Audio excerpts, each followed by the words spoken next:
Hello, welcome to this presentation. In this lecture, we are going to talk about blocks and the relationship with objects.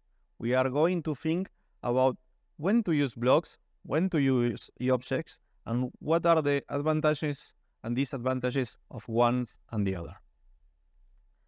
For this presentation, we are going to think about the API and the power that blocks give us in Pharo, and how they are powerful and handy to use.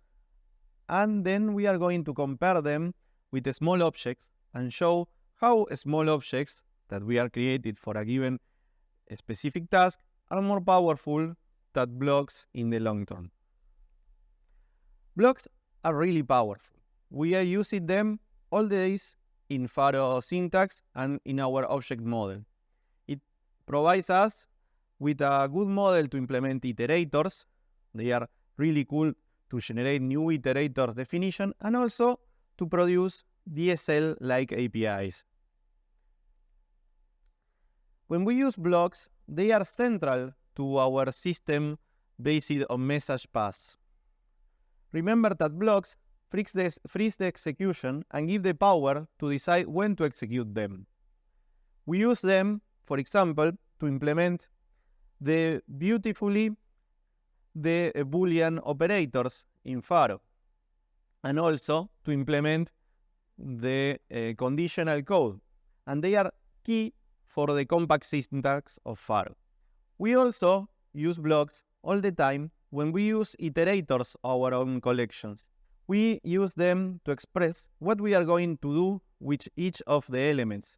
For example, in this case, we have a collection with 2 numbers, and we are going to iterate them with the all satisfy operation to check that all of them respond to whatever we pass inside the block. In this case, sending them, for each of them, the message even. We see that this is used in more complex iteration patterns, like for example, when we want to iterate a collection, in this case, this part, and also do something between each of the elements. This iteration is more complex, but also it's using the power of blocks. In this case, also we are using blocks to establish the limit when we want to have a string generating a new string. Blocks are really useful for us because also allows us to implement new iterators. If we see how, for example, the method pairs_do is implemented in sequentiable collection, this method is implemented using exactly the same mechanism that is already present. It's using the iteration 1, 2, or the given position to do, the message to do of integers, and we are iterating this collection. As we can see, we can nest blocks. Yes, the block that we are receiving as argument, we are using it inside another block. This is really, really powerful, and we use it a lot in all the programs that we write in Pharo. Other cool feature that we use all the time about blocks is that we can use them to implement DSL-like APIs. We can, in this way,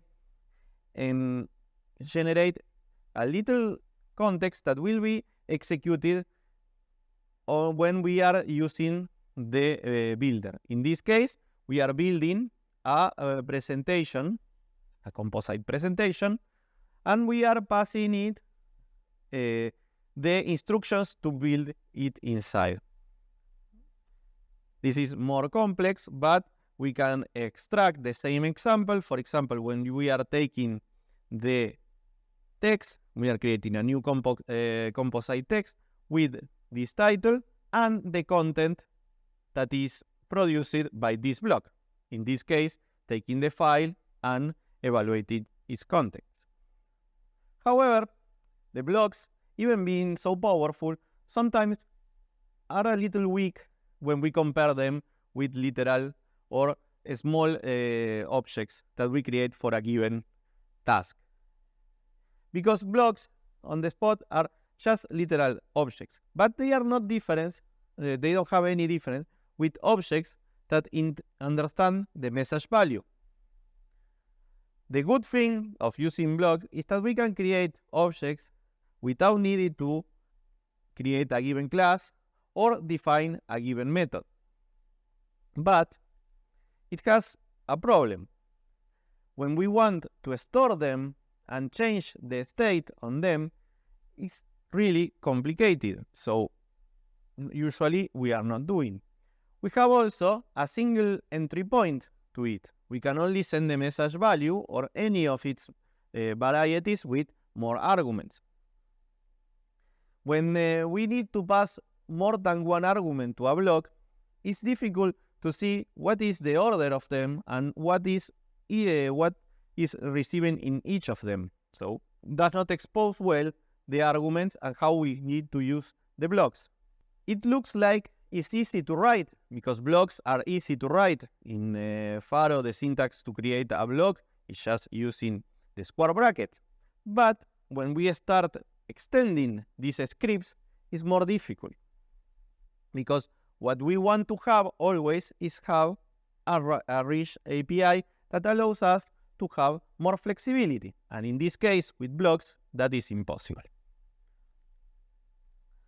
Blocks basically works like black boxes. You can only send the message of the value family, value, value colon, and value, and so on for different amount of arguments. We don't have the ability to modify the state of the block. We can only execute it. We don't have access to modify easily the state of the block, and we cannot add instance variable to them to add behavior that we are going to, for example, accumulate. A nice example is what happens if we want a block that every time that we execute will accumulate some information. Well, you cannot do it in a really clean and nice way.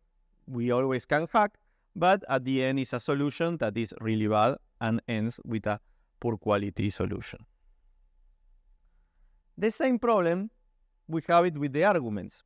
When we start having a more complex operation on the arguments, for example, we want optional arguments, that starts to be a problem in block because we cannot select which arguments to pass or not to a block.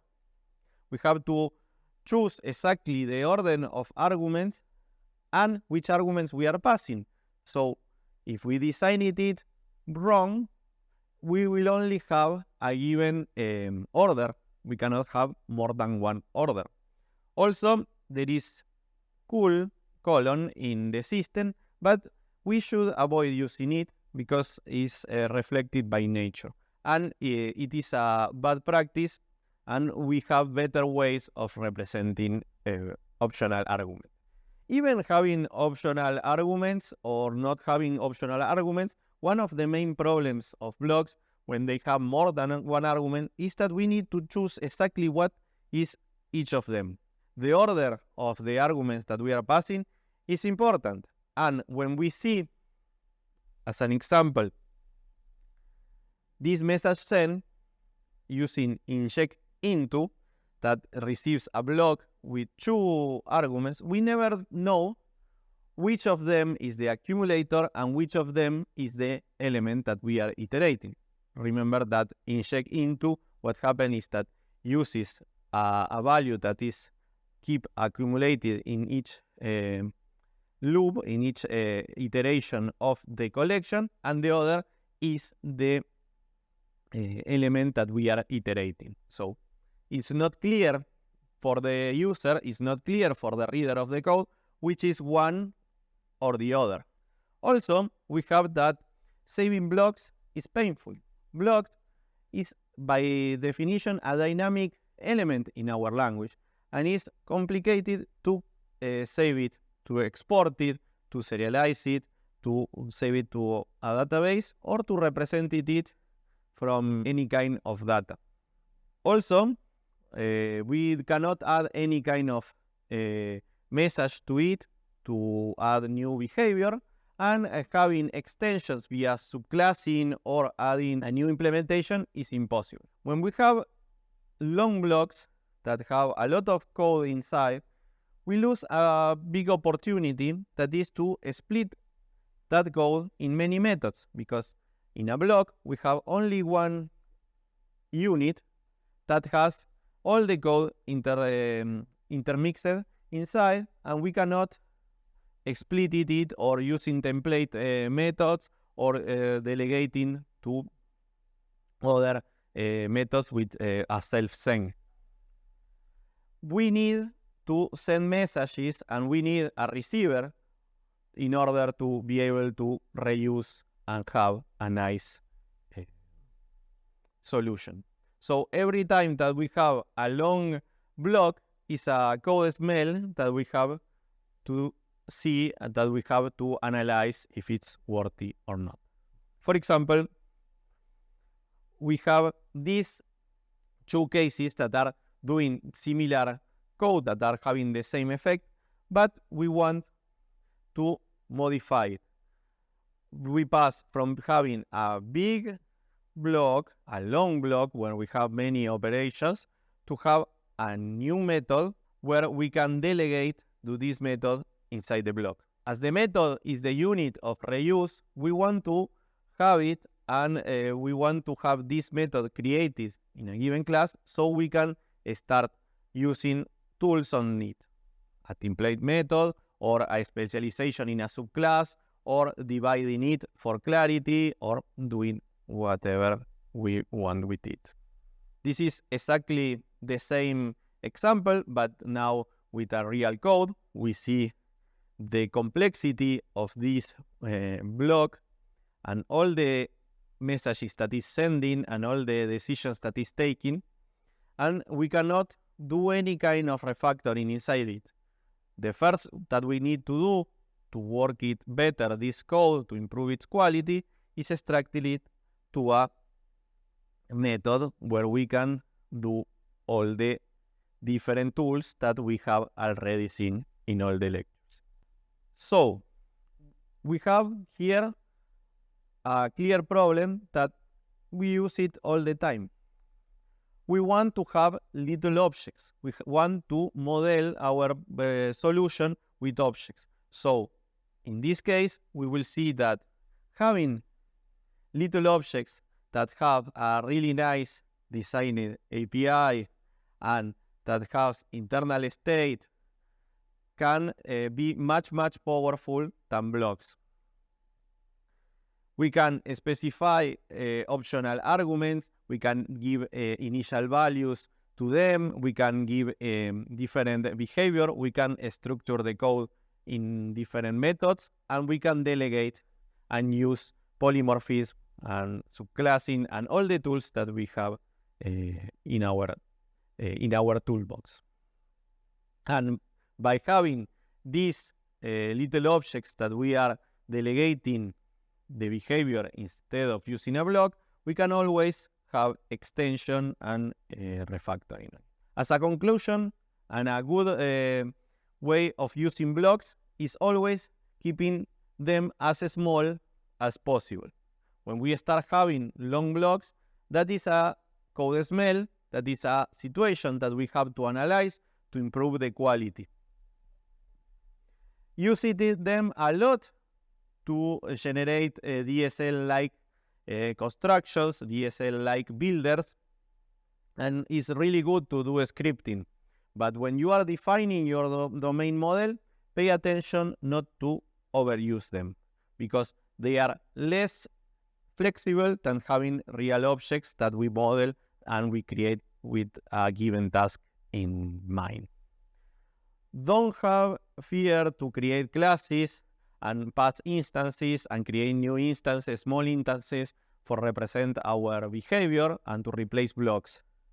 And this, you will learn it little by little, because as any of the discussions that we have in this MOOC, it requires to analyze when to use it and when to not use it. Because as I said before, blocks are really powerful and we want to use them when they are useful, and we want to avoid them when they give more pain than benefits.